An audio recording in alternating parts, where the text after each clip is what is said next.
In a new report, the Montreal Economic Institute says there are 3 myths about competition in the Canadian wireless sector.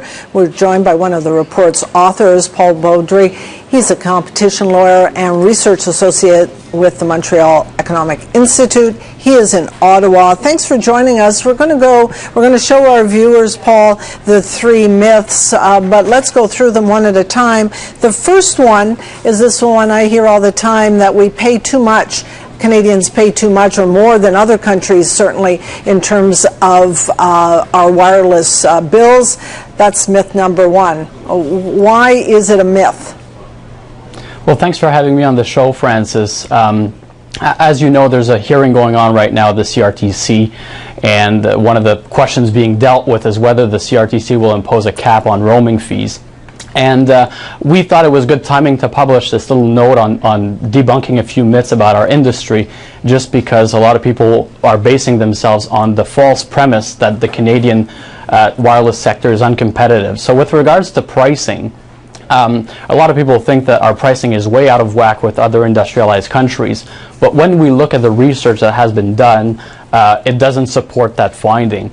You look at one of the researches done by Well Communications, which publishes a report for the CRTC every year or so, and basically what you see is Canada is generally around the middle of the pack when it comes to pricing. When it comes to low usage pricing, we're a bit higher in terms of pricing, but when you look at high intensity usage, we are much better, for instance, than the US and Japan. And when you look at bundling of services, we have to remember that a lot of Canadian households, when they get their wireless service, they also get TV, they also get internet grouped together with one provider. And when it comes to bundling prices, we're generally 3rd out of 6 countries that are being the subject of the comparison in the Wall study. And same finding with the OECD research in terms of high usage cell phone users. We're 21st out of 34 countries. So it is false to claim that in terms of pricings, Canada is way out of whack with other industrialized countries. We're kind of in the middle of the pack, but you have used this phrase a number of times. It's this high usage. What about the average Joe or Jill that uses their phones sort of not on such a high usage basis? Where do they sit, or have those studies been done? Well, I think that mostly when you talk about the average Joe, again, the bundling comparison is very relevant, because most households, as I said, they don't only get the cell phone service from their provider, they get cable service, they get internet service. And when we look at those comparisons, we realize that Canada fares pretty well. And that kind of segues into the other myth that we have, and that's the myth about our network not being very efficient. And when you look at Canada's stats in terms of network efficiencies, amongst 25 industrialized countries, we're in the top 10 when it comes to download and upload speeds. And when you look at LTE connections, and LTE networks are the most innovative, the fastest 4G networks we have out there, Canada has 14% of all its connections that are LTE. And when you compare to other jurisdictions that admittedly have lower pricing, like the UK, France, and Germany, only 4% of their population have that kind of connectivity. So you can't only look at pricing in a vacuum, you have to look at the quality of service that Canadians are getting. And for the price they're paying, I would contend that they're getting a pretty good deal. And what about the issue of competition? Certainly the federal government wants a 4th viable player across the country, but it doesn't seem to happen anywhere else in the world. Well, that's the interesting finding that we make, right? We look at other industrialized countries and we realize that 3 national players seems to be the norm. And if there's a trend going on right now in the world, it's that countries are going from a larger amount of providers to a smaller amount. And I would never think that I would tell the Canadian government to do this, but we should look at France.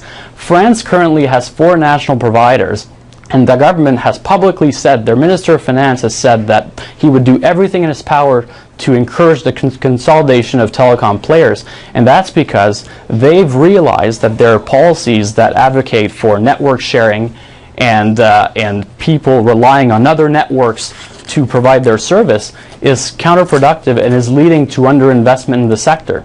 And when you look at how Canada fares in terms of investment, we're we're doing way better than in Europe. So we don't want to emulate European policies. We want to keep our policies that do favor investment. And by mandating access to networks at regulated prices, what you're doing is taking away incentives from the big players from innovating and improving their services for customers. Just by the way, when we have these other countries like Denmark, France, Italy, I believe Spain is there with 4 players, where do we sit versus those countries when it comes to infrastructure currently, pricing currently? Well, I can't tell you on a per-country basis, but what I can tell you is that the research that we've done shows that Europe is lagging in terms of investment. When you look at European countries in the last 5 years, their investment in network infrastructure has gone down, whereas in Canada it's gone up significantly. And that's why, for instance, as I was saying, our number of high-speed connections is much higher than you have in the average European country. And it's telling that a lot of the European countries, including the European Commission, is realizing that the policies that have been in place in Europe, that again are kind of emulating what the CRTC is looking at now, having mandated access at regulated prices. These policies have acted as a significant disincentive to investment. Paul, so that's why I'm very scared that the CRTC might come up to a solution where we are taking that road to less investment in telecom and less quality services for our customers. Paul, it is a interesting and dynamic topic. I'm sure we'll broach it again. Thanks very much for bringing this to us. Thank you, Francis, for having me. Paul Beaudry is a research associate at Montreal Economic Institute. He was in Ottawa.